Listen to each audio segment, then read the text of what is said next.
টাওয়াংয়েরই নিচের দিকে দুটো ভিলেজ আছে, মুক্তো ভিলেজ আর কিটপি ভিলেজ।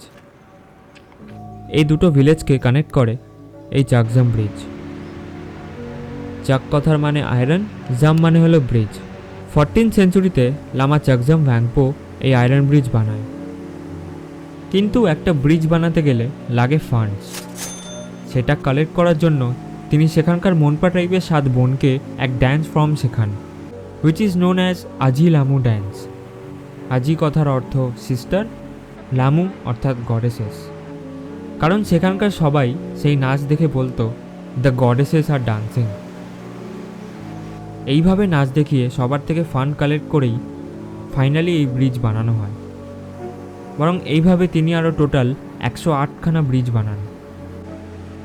এই চাকজাম ব্রিজ বানানোর পিছনে ইঞ্জিনিয়ারিং এতই ভালো যে ইন্ডো চায়না ওয়ারে এই ব্রিজের ওপর আর্টিলারি ফায়ার করার পরেও এই ব্রিজ ভাঙা যায়নি।